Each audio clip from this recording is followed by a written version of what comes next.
Good morning, everyone. Good morning. Good morning. I hope everyone slept well and is bright and happy this morning.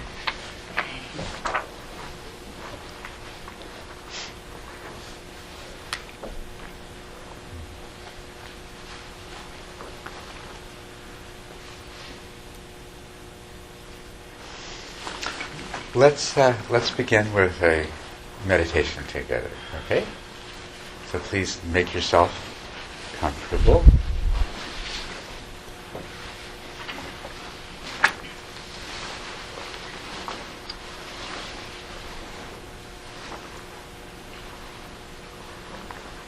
And after you've adjusted your seat, just scan your body, make sure that you're completely relaxed, stable. Check the position of your spine and your shoulders, your arms and your hands, your lips and your teeth and your tongue, your eyes, and completely relaxed. Feel the sense of being supported by the earth. Just let your awareness settle into your body.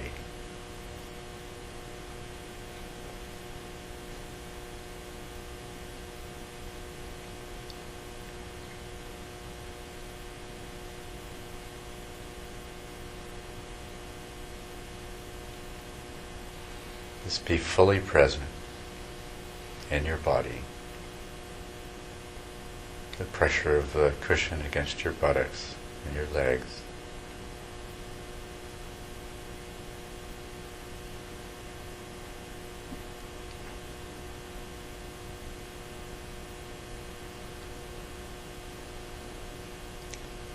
The feeling of stillness settle into your body.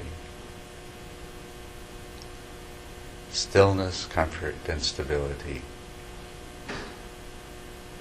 The whole variety of sensations that you may feel on your skin, on your face, and your hands.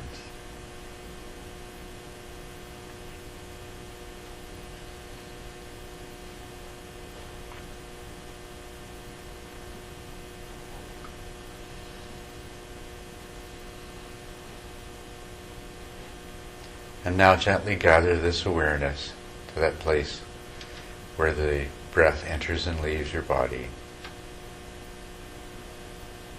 Settle your awareness there.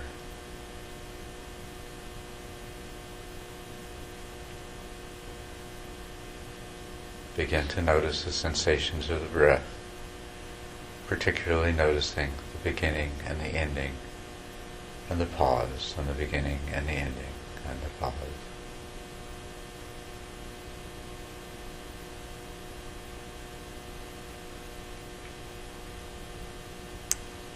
And with your breath settled, with your attention settled on these sensations, count 10 breaths.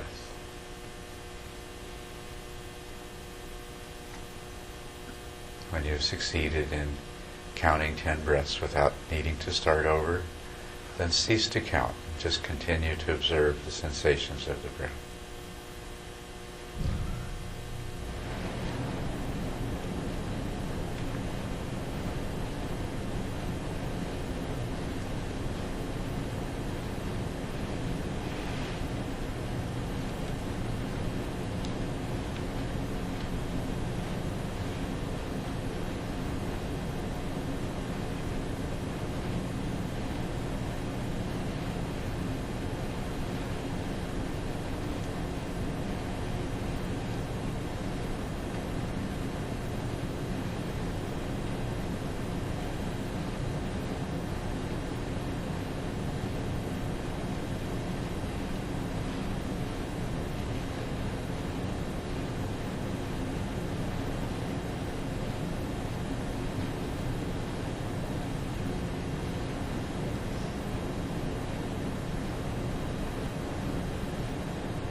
You'll notice that even while you're closely observing the breath, there are other thoughts that come and go, other awarenesses, sensations. That's all right. Let these things be. Just try to stay with the breath.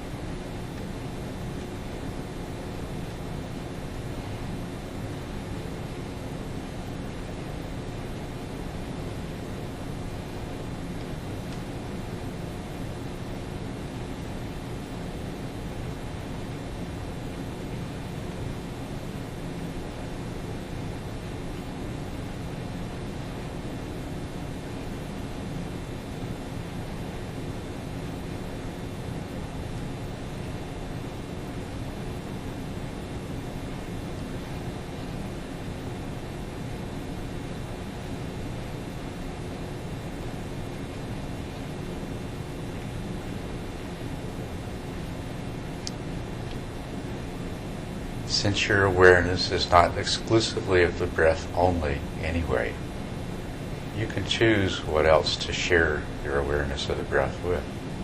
Check into your body. Make sure it's relaxed. If there's any tension anywhere, let it go. Without losing awareness of the breath.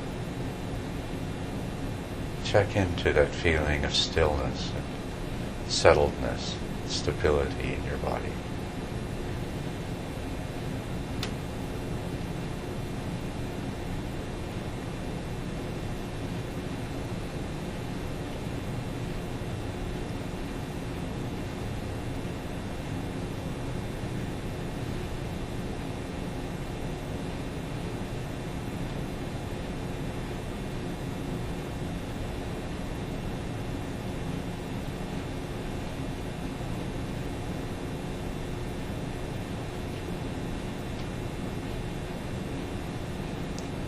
And now refocus very clearly on the breath.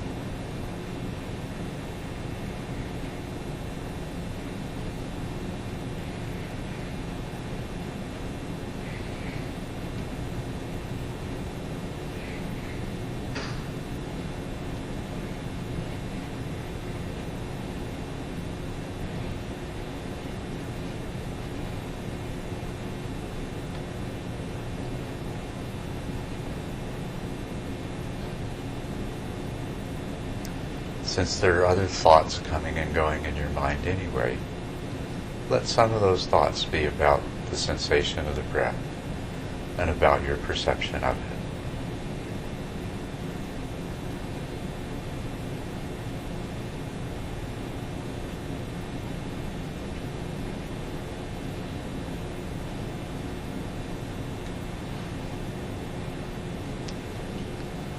Notice as clearly as you can when each in and out breath begins and ends. And then allow yourself to think about which is longer, the in breath or the out breath.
completely relaxed physically and mentally, alert, comfortable, happy. Give some consideration to the pause between the in-breath and the out-breath, and the pause between the out and the in-breath. Which one of those is longer?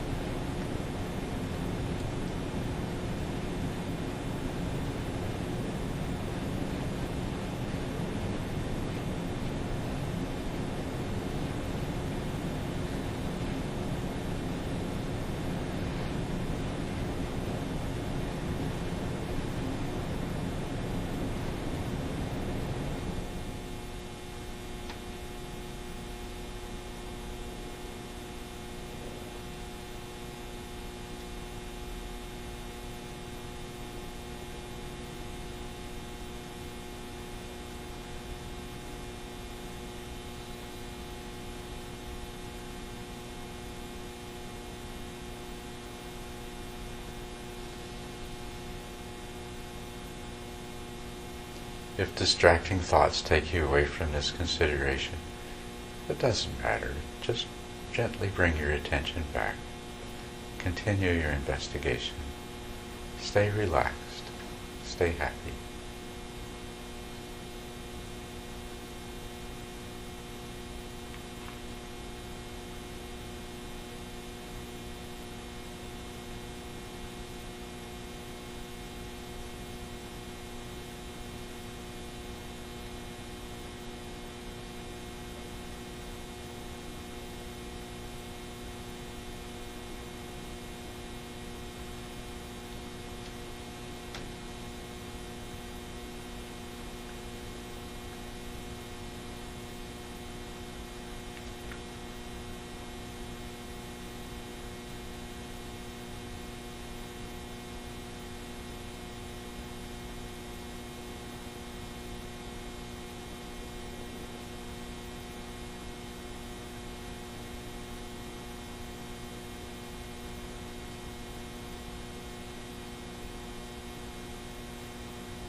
Without losing awareness of the sensations of the breath, gradually expand your awareness.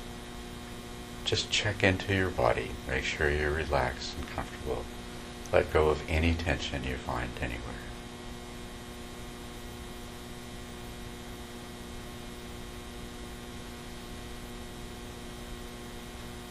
And then refocusing on the breath. Give some consideration to just how clearly you perceive the beginning and the ending of the in and out breath. 4 points. Do you perceive them all equally clearly?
let's make a subtle mental shift. Those same 4 points, but let's think of them as the beginning of the pause and the ending of the pause, and the beginning of the next pause and the ending of the pause.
Continue investigating in this way until the entire breath cycle becomes clearly and firmly established in your awareness.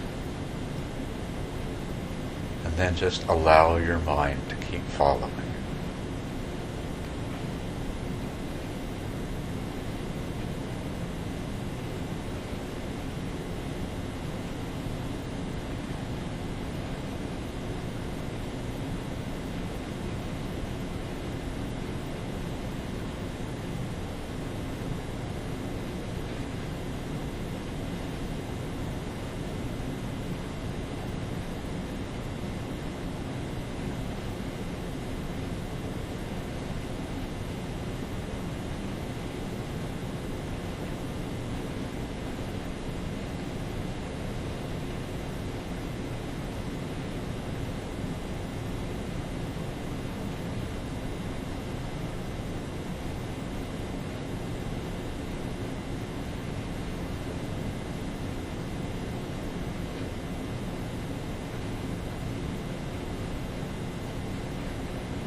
even though other thoughts and awarenesses pass through your mind at the same time.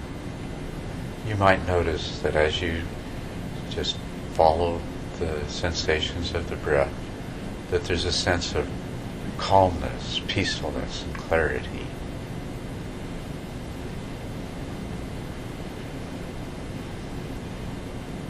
Without losing awareness of the breath, continuing to follow it, allow your awareness to also include that peacefulness and that calm, that clarity and that stability.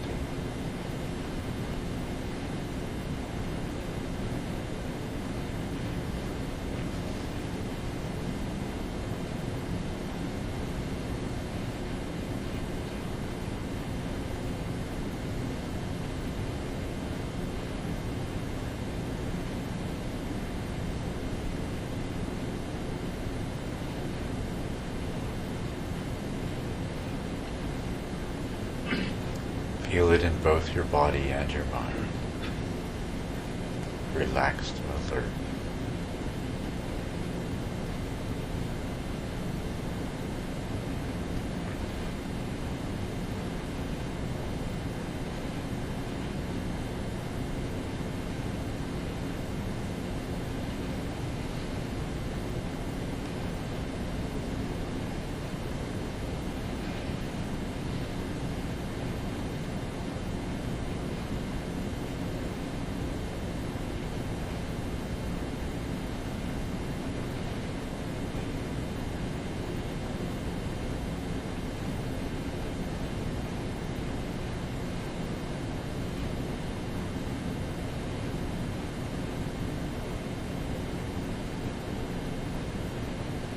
Beginning, in, pause.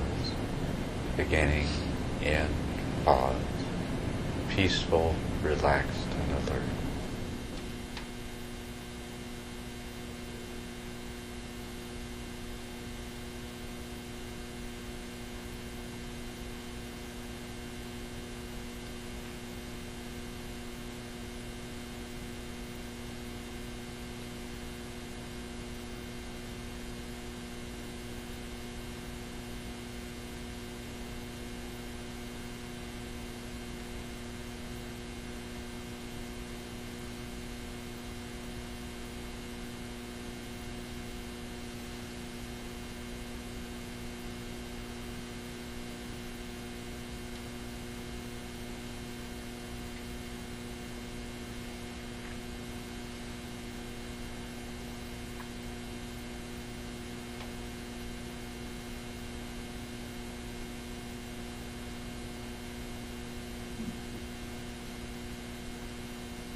Other thoughts may come and go. Let them.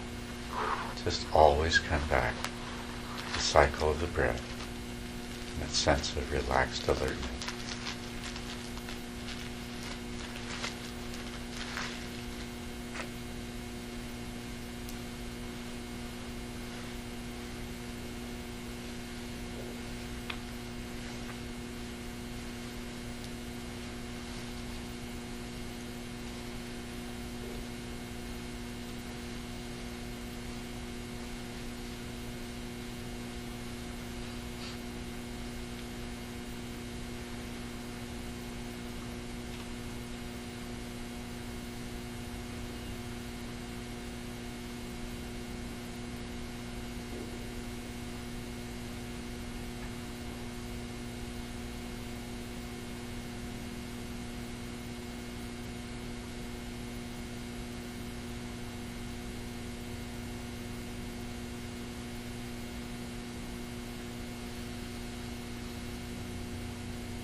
how delightful it is just to sit here and be.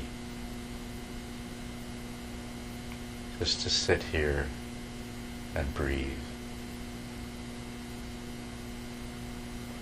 Letting anything and everything else just pass through you.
Good morning. How was that?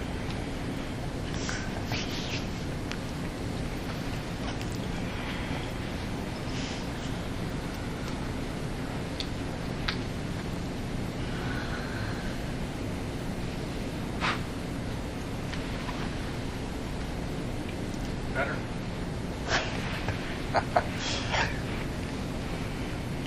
You have to be careful about judgments like that, but I know what you mean. I kept my mind on the breathing before. Yeah. You really threw me with the. What's that? You really threw me when you said think of it as the start and the end of the pause. Yeah. I couldn't do it. And then I started imagining a rectangle. Mm-hmm. You know? And then I imagined trapezoid instead because the pause between the out and the end was longer. Yeah. So then I was okay. Yeah. Actually, that's something that a lot of people find helpful to do, is to let that kind of visual imagery arise, to help them to focus more clearly and to stay with the following of the breath. And other people find that a verbal noting is helpful too. Like just thinking to yourself beginning and things like that. So feel free to do those things. Whatever helps. It's and you will, as the mind responds to the training, and it becomes easier and easier to stay with these things, then those sorts of visual images and those mental verbal assists, you'll find you don't need them anymore, and they're just in the way, and so you just let go of them at that point, and it allows you to have an even clearer and more fully present perception, because your mind's not sort of operating in a couple of different modes at once. Yeah.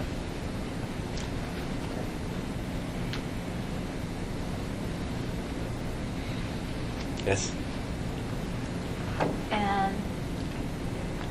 And I already decided follow the instruction, and this is a different way from I used to do the meditate, but I'm trying to use that.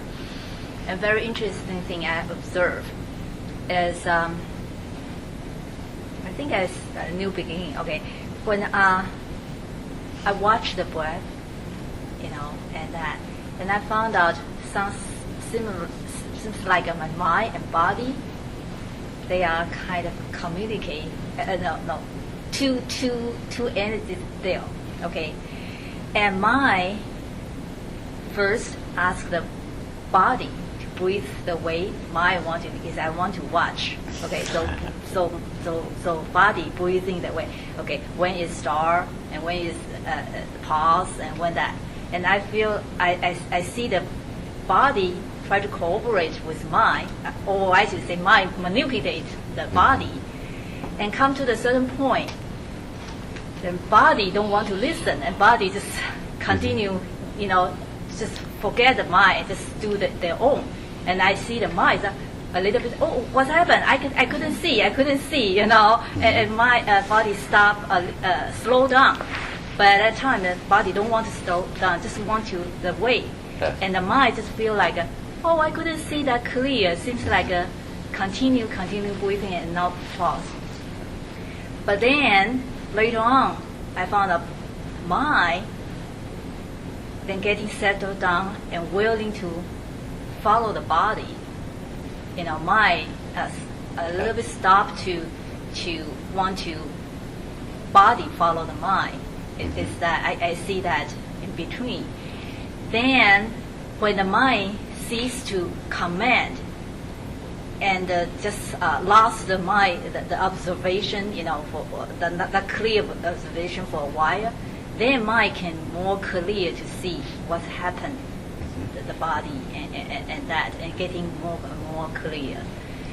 And also, I just observed this part, and also the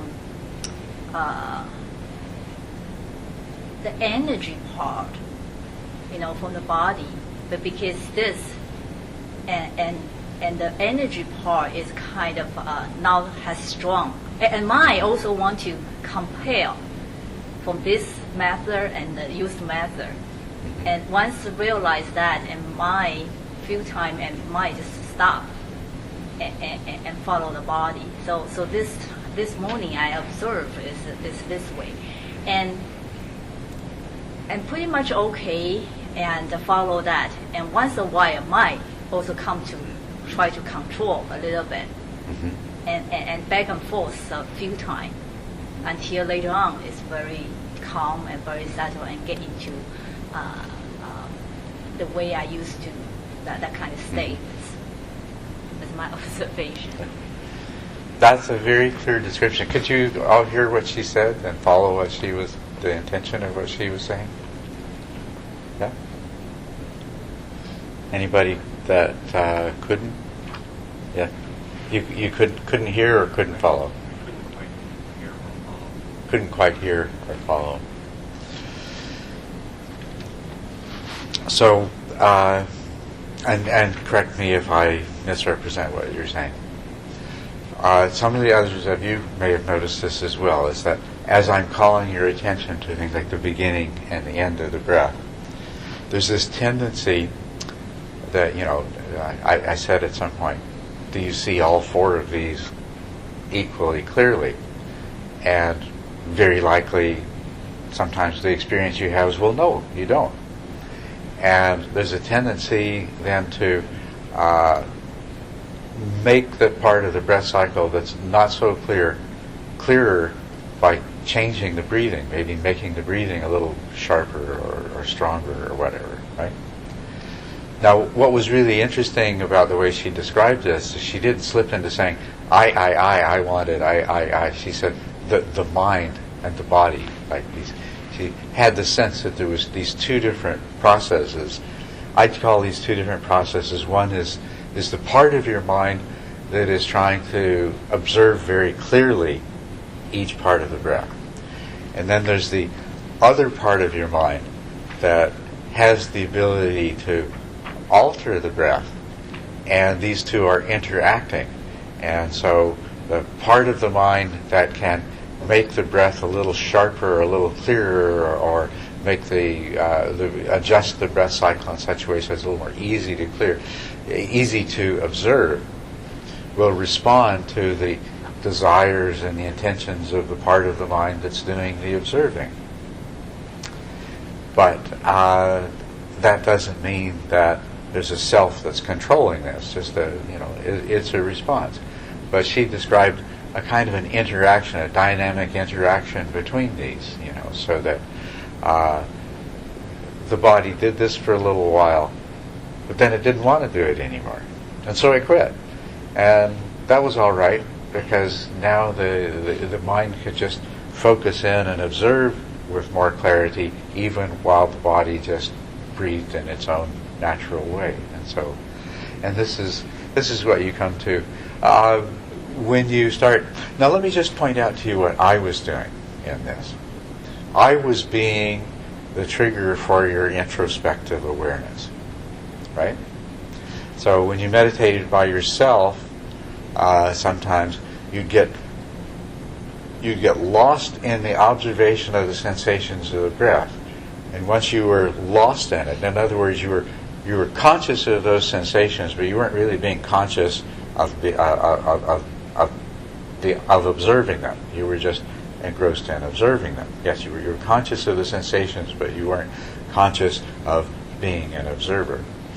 And once you've lost that, once you kind of get lost in observing the sensations, then it's very easy for your mind to slip away to something else.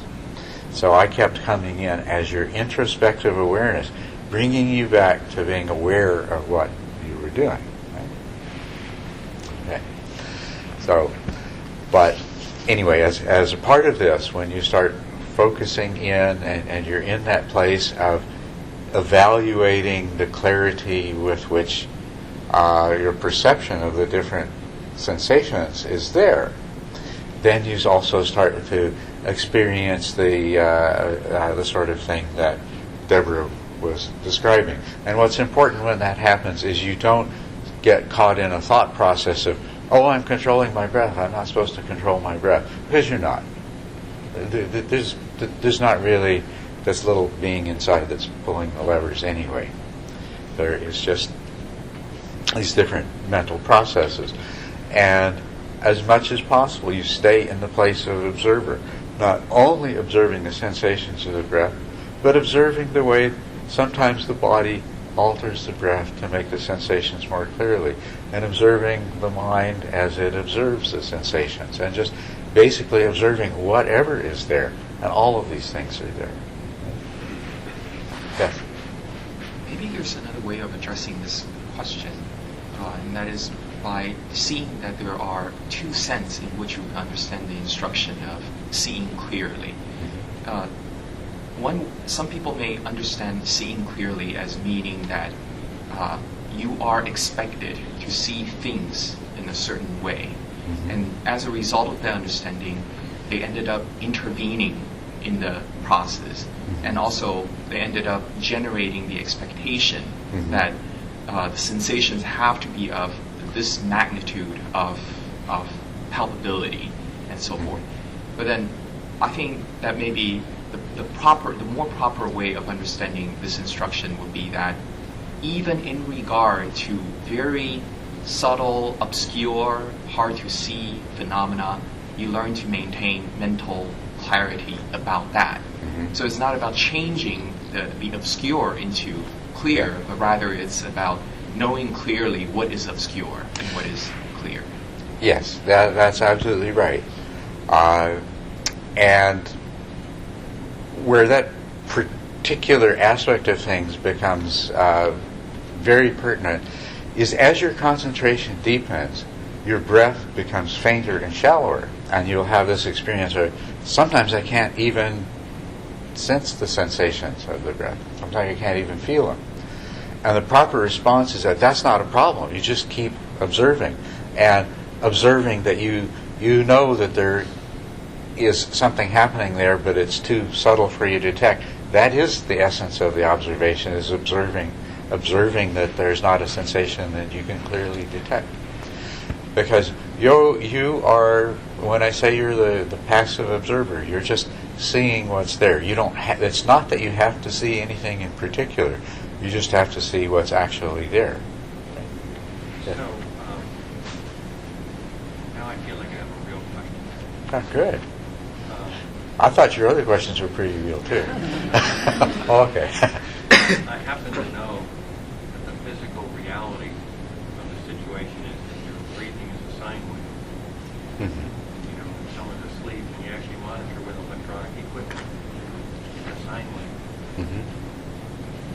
So I imagine if you're perfectly relaxed and not intervening, it would be a sine wave.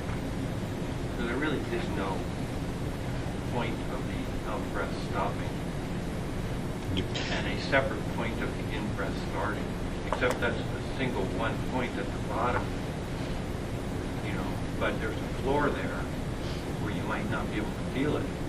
So that point where it enters the floor is the end of the out-breath, and where it emerges from the floor is the beginning of the in-breath. Mhm. So that feels like maybe points.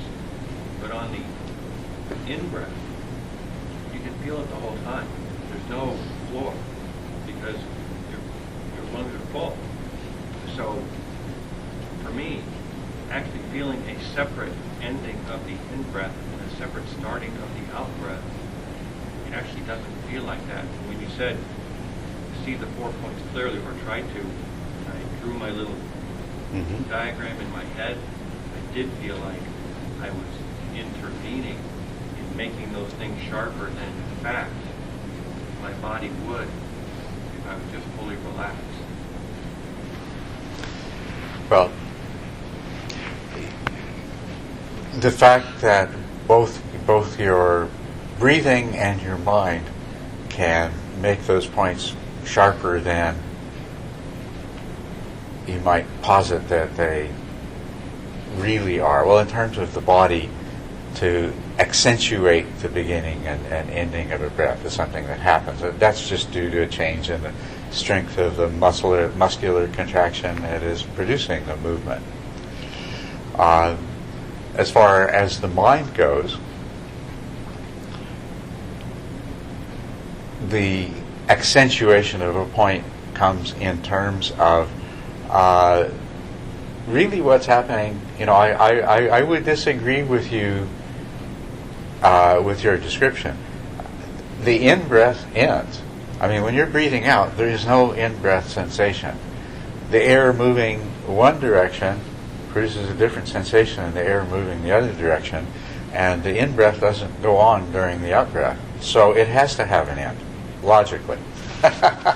Those sensations don't go on forever. So there is a point where they don't exist anymore. But what I know what your mind is going to do is there's going to be a period in there where that as the sensations of the in-breath come to an end, it is becomes so subtle that you can't clearly say that they have completely stopped yet or not. Right. And then your mind a little bit arbitrarily superimposes its own, okay, that's the point. And that's fine. And that's absolutely fine. That's, you know, what happens over the course of doing that hundreds of times and thousands of times is actually your sensitivity to the sensation increases. And we may say that, well, yes, in reality there's never some precise instant. You know, your mind is always sort of choosing a point. But it's becoming more and more refined and more accurate as your sensitivity increases. So for all practical purposes, there is a point.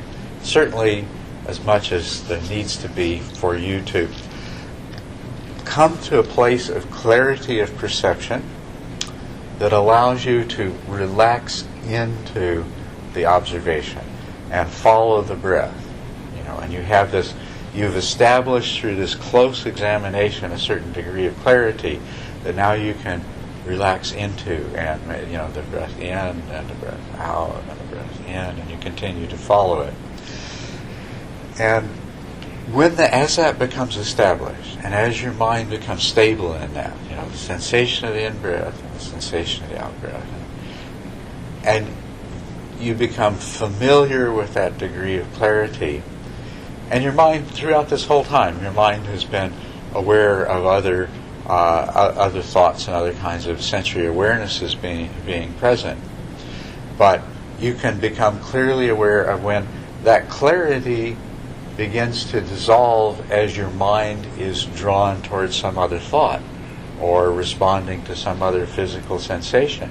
And you're aware of that diminished clarity, and you bring the mind back into focus on the sensations of the breath. Or dullness begins to, we can call both dullness and distraction as a kind of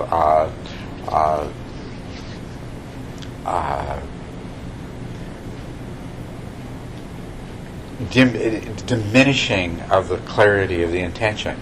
There's a scattering of awareness to other thoughts or other sensations, or there's a scattering of awareness into dullness, and they both produce the same effect, that this series of sensations that you're following so clearly, whether it's dullness or distraction, they lose that clarity. Okay? And so you can become aware of what's happening. And this is, you see, in the second stage of the practice, your periods of staying with the breath are so short that you're limited in what you can do. And hopefully with this guided meditation, everybody had some nice long periods with the breath, which allow you to have a lot more clarity of appreciation of what's going on. And this is also helping you to understand what is the value of training my mind to stay anchored on something. But you become aware of the drifting of the attention, the movement of the mind, and the way that happens. As you stay longer and longer in this place, you begin to start to discern the different kinds of thoughts that arise and pass away. And that some of them are stronger in their impact than others. And likewise, the reaction of your mind to sensations, sounds. Your mind is strongly drawn to certain sounds, and other sounds it's just a little niggle, it's just a little blip. You start to become aware of that. So as you have longer and longer periods of stable attention, you start to really understand the dynamics of this inner landscape of your mind. And you'll see, and what you'll experience is that sometimes, as I said, your awareness of the breath is still there, but it's really kind of slipped off in the periphery, and you're actually engaged with some thought process, or your mind is more focused on some, sense of tension that's in your knee or something like that. And you become aware of that, and you can shift the one into the background again and refocus on the sensation of the breath. You can begin to notice how these different thoughts and sensations tend to displace the awareness. And for myself, I sort of discern three different ways it happens. One is that there's some thoughts and some sensations that exert a strong influence drawing the attention.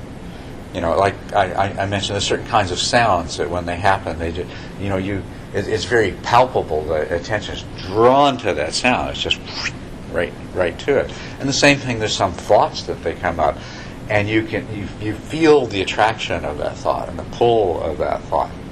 These are the seductors or the abductors.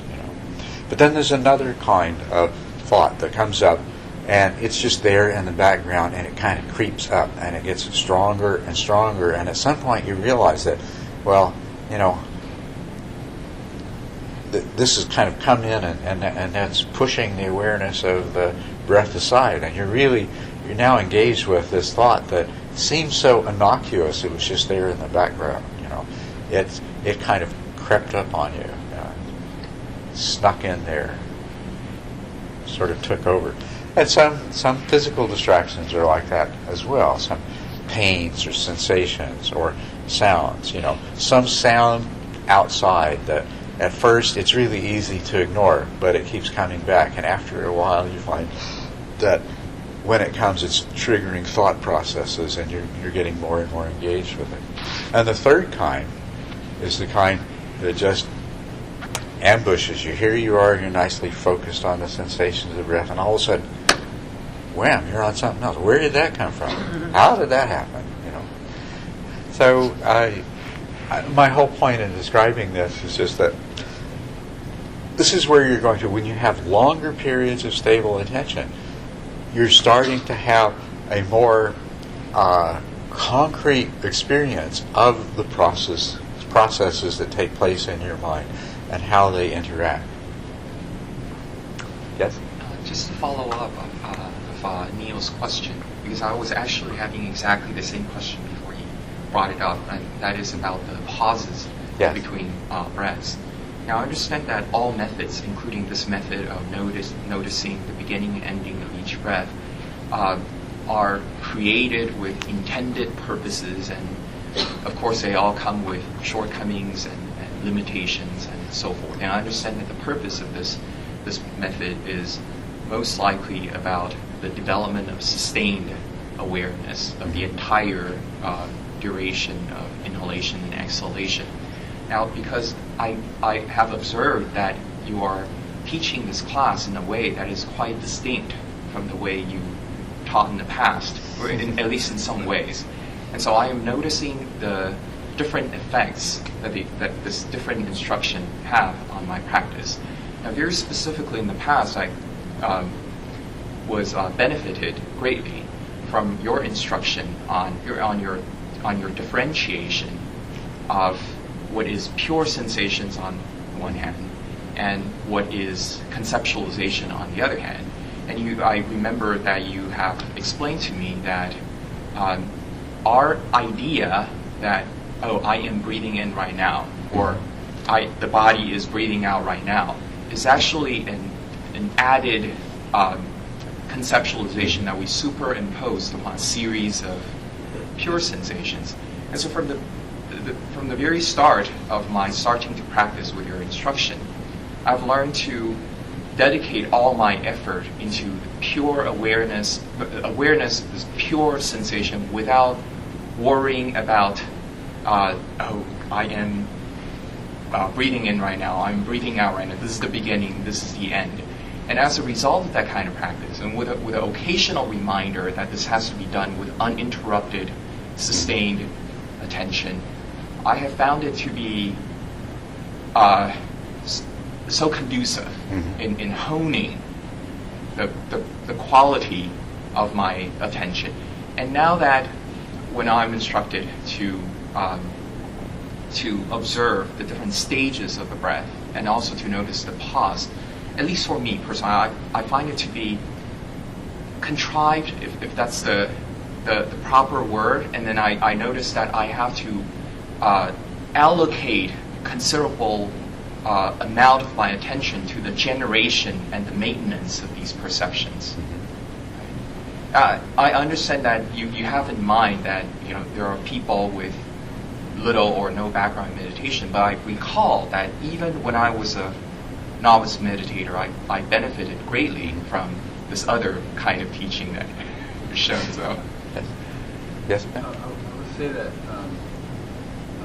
sort of on another side of that, I've found in my own practice that having a very sort of casual approach to the breath, and for me personally, has led to more of the choiceless awareness sort of practice that you mentioned earlier, in terms of just sort of maintaining the breath and also just sort of letting it just drift off. And I find this practice today was very helpful in maintaining a little bit more of a sharp concentration on the breath itself. It gave me a sense of more of a concentrated feeling, more so than that casual sort of let be what may be sort of approach.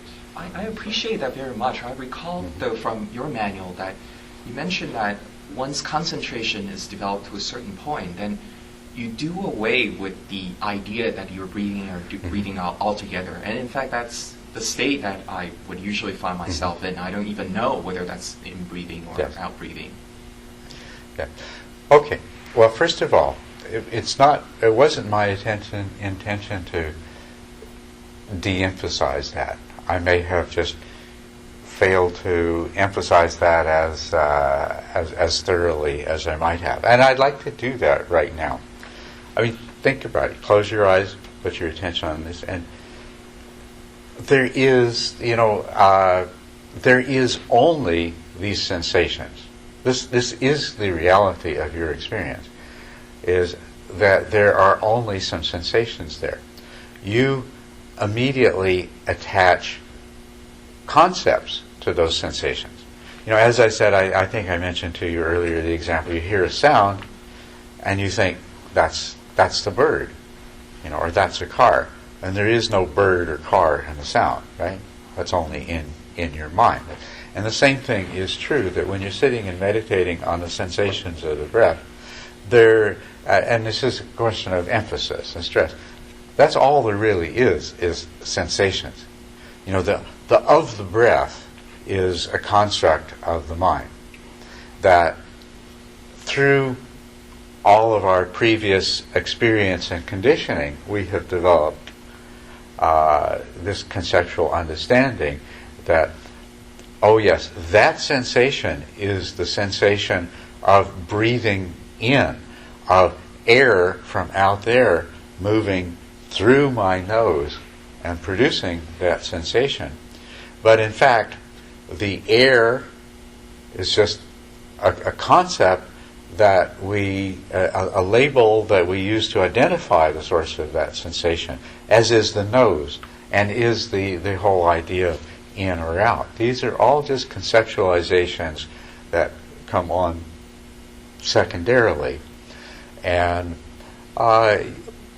yes, I do want you to try to keep that always in your mind, that all there really is the sensation.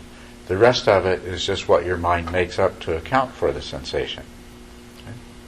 So in the way we're speaking, there is a particular sensation, or not a sensation, it's actually an unfolding series of many sensations, but they're the ones that out of habit you immediately attach the concept of in-breath to. And then those sensations, that particular series of sensations ends. And there's another distinct series of sensations that we attach the label out-breath to. But all there really are the two sets of sensations. The pause, one particular set of sensations ends, and there is a small lapse of time before the other set of sensations begins.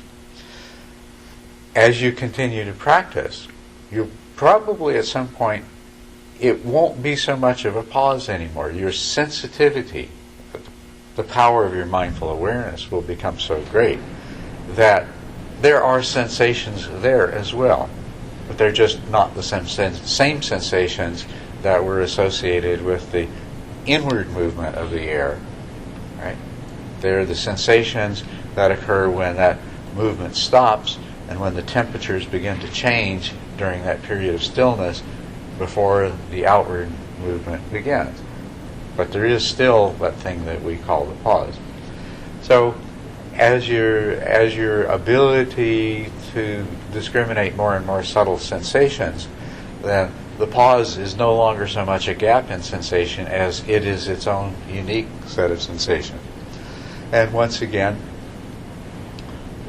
where one set of sensations begins and where it ends, where the sensations of the in-breath end and the sensations of the pause begin, is very subtle. And it's not as though there is some perfect instant in time that you are going to identify, but your mind is going to settle on a particular place where it says, okay, that's over with, and this other thing begins, and that's all right.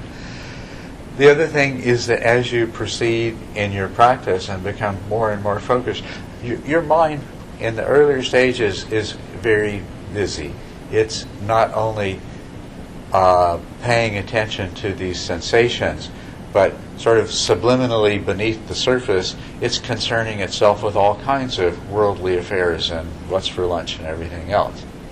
And the thoughts that you're aware of are just the ones that sort of emerge enough towards the surface that you become consciously aware of them. There's a whole lot more going on that you're not aware of. Your mind is a busy place. But while you're observing those sensations in the beginning, you can't keep this from happening, that there's the sensation, and that sensation is accompanied by mental activity that conceptualizes air and nose and in and out and the rest of it. But as you go along and you become more and more focused, all of this extraneous mental activity diminishes, and you will actually come to the place where there's no longer this conceptualization attached to this. You are so focused on just following the sensations as they unfold and as they change, and as the next set of sensations arises and unfolds, changes and comes to an end. You'll be so completely focused on that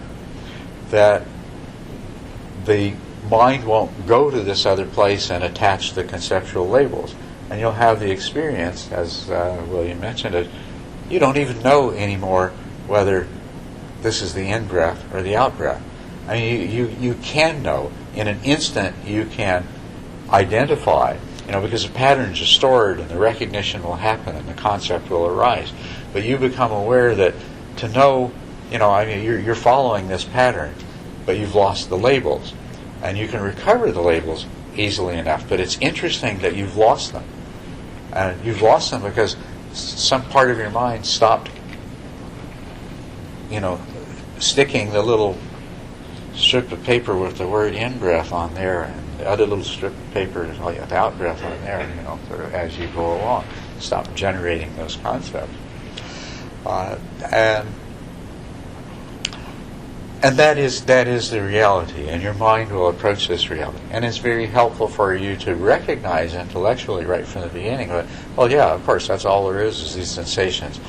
And then part of what will grow in your awareness is the way that your mind jumps from a sensation to the concept that it labels it with. It goes from rupa to nama, from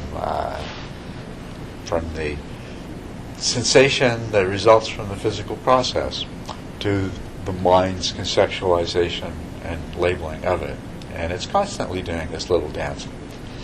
When you become aware of that, it leads to some profound insight. It's true insight. Because you realize this is happening all of the time. If when you're sitting and your eyes closed and there's a sound and your mind generates the concept of bird in response to that, and then if you let it, all this other stuff comes along after it. You realize this is what's happening all of the time. There's sensations, and your mind is generating all of these idea of things and interactions between things, and this causes that, and everything else that it's generating. And when you turn towards that and you start noticing it, you realize that although there is a continuous, uninterrupted stream of sensory information of all of the different kinds, sight, sound, tactile, smell, taste, that this is just constantly streaming through, that what your mind is doing is it's just sampling here and there. It just takes a bite here and then constructs a whole piece of the world out of it. And then it goes back for another bite and it modifies its picture of the world to correspond to the changes it observes and so forth. And you start to... this is a powerful insight. This is a really important insight. But you see how this evolves out of the practice. And, of course, if no one ever pointed out to you that all there really are when you close your eyes and meditate on the breath is sensations, and your mind is what accounts for all of the idea of in and out breath and everything, you probably would still discover this, but it would take you a whole lot longer to discover it. So with a few pointers, the experience of meditation will lead to insight these kinds of insights more quickly. This is actually insight into emptiness. People struggle so much intellectually to try to understand emptiness and read books about it, and teachers give, 3-hour DVD talks on this is what emptiness is. But it's right there all of the time. You can't see it because you haven't let your mind get settled enough and clear enough and sharp enough to be in that place where it becomes obvious. But once you do, it becomes really obvious. It becomes, oh yeah, my goodness. How could anybody write a whole book trying to explain something as obvious as this?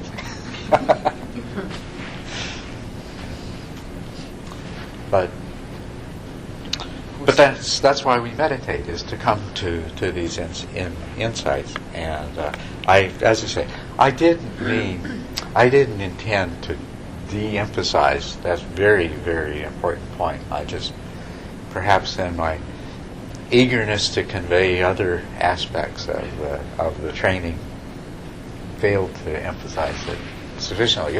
That's why I'm so glad to have you here. I apologize for my impatience. No, that you did really. I mean, it might have slipped right by me without your comment. So. I also wanted to point out that I also benefited greatly by your past explanation. The conceptualization doesn't just take the form of words. Yeah. They also take the form of imagery, concepts, spatial, temporal relations, that sort of things. And so even though as we're breathing and we're not thinking out loud, breathing in, breathing out, there may be still all these visual or conceptual models taking place. And once you do away with them, then you realize that your awareness becomes so much more comprehensive. And that's really the time when impermanence becomes a lived reality. Yes. That's right. Very good to mention that. Yes. Why you described earlier within the meditate and mind, follow the breathing, and later on it's kind of know the conceptual, that just pretty much follow the sensation and the way. And while I hear that, I just have a question, wondering that is that also the awakened people? They see the world, just to follow that, and without those minds conceptions. So just like meditate, later on the stage is kind of get into that. I don't know how to describe it. Get into that.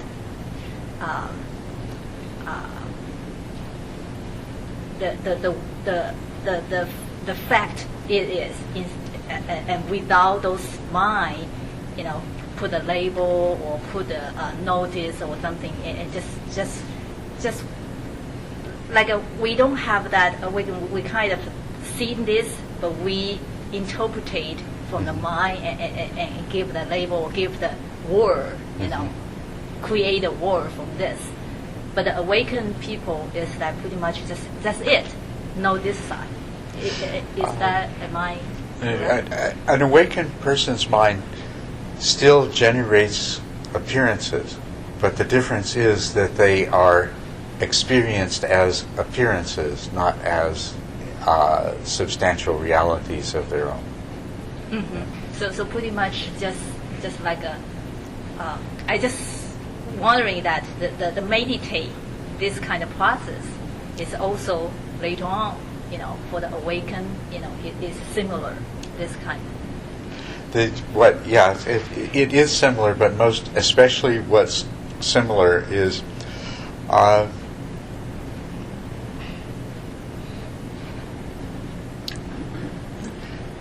it's you see even a Buddha would have trouble functioning in the world if the only thing they experienced was a flux of sensations with no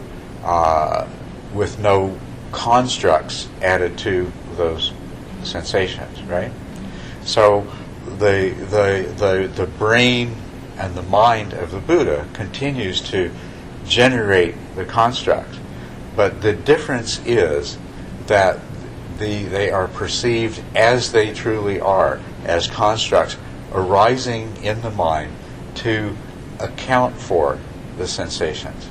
Okay, so that's the similarity, is that they're seen as they are immediately and intuitively known as empty of any self-nature in and of themselves. They're immediately and intuitively known as appearances arising out of causes and conditions that are functional. You see, they serve a purpose, they function, they allow the Buddha to know that to continue to proceed he needs to turn the doorknob and open the door, which are just conceptual fabrications to account for sensation. But in order to proceed, that it's necessary to exercise the functional reality of these appearances, but they are not experienced as substantially real from their own side. They are absolutely, clearly, unmistakably, through and through understood for exactly what they are. These empty fabrications, which are the means by which the mind allows us to navigate. Yeah, I think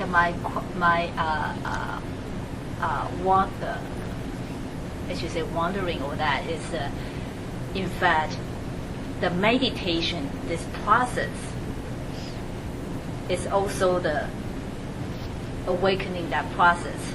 In fact, I almost see the same process. Mm-hmm. Is that right? Well, that's right. The process of insight that develops through the meditation practice is the process of developing the understanding that on the one hand brings about the awakening, and on the other hand characterizes the awakened state. So right from the very first time you start to meditate and your mind wanders and you emerge into the present moment long enough to realize that this is not what I'm supposed to be doing, right? That is your first taste of awakening. That's a taste of what it is like to be in the state of being fully present with a greater than ordinary degree of understanding and perceptual clarity. That's the first small taste of it, and it just increases from that point. Yeah, because I see before, in the past, I see more like a meditate is a method or tool for me to help calm down the mind and clear mind, and then to see the life and right. I see that as tool and this helping that part. But today I sense that in fact this, in fact, is that part too. You know, that is together. So in fact the process in the meditate is a process in this reality too. Reality this is daily life too. You know, well, that's yes. So right. I see that yeah. is yeah. Your meditation is a very specialized piece of the whole of your life, but it is not. It's not intrinsically different at all. It is just a part of it, and it's one where the method part is to be able to simplify the situation and clarify the situation and focus the mind so that you can achieve this kind of clarity and understanding, which you can't when you're lost in the maelstrom of both sensory and mental activity of our ordinary daily life. So we sit down, we slow it down, and we focus it. And one of the biggest things that we do is to close our eyes. And of course, you can meditate and do the same things that you practice with your eyes open, but you still, it is such a great step forward in simplification when we disengage the mind from interpreting visual data. You think about how dominated we are by vision. And also, you can focus your attention on sensations of the breath, and you can far more easily recognize that those sensations are just sensations, and the interpretation my mind puts on them is an interpretation that comes secondarily. The same thing with sound. Chirp, chirp, that's one thing. Bird, that's a separate thing. But with your eyes, you can't help, when your eyes are open, but see objects. But the objects you see are already mental creations.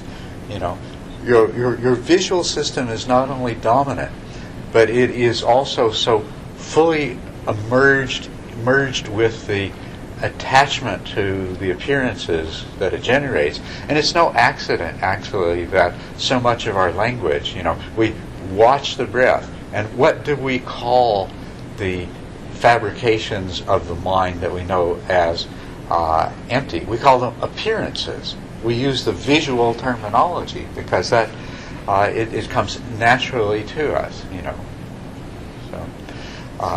So when we sit down to meditate, we are simplifying the circumstances of what it means to be a human being so that we can penetrate more easily into the true nature of what it is.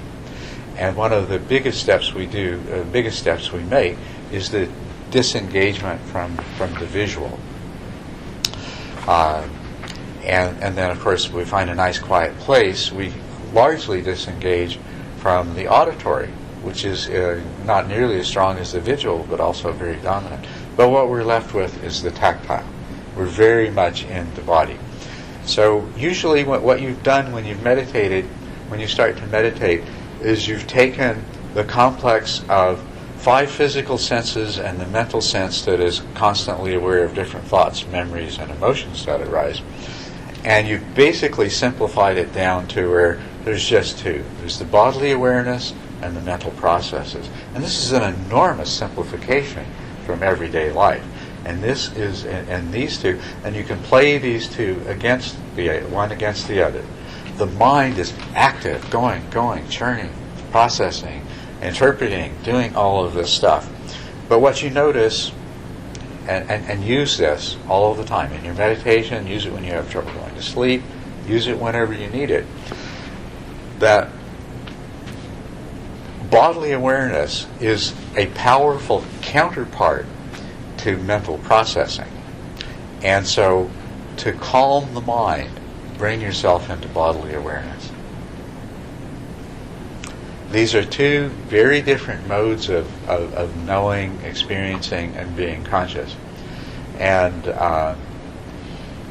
so the more fully you can become engaged with the awareness of bodily sensations, the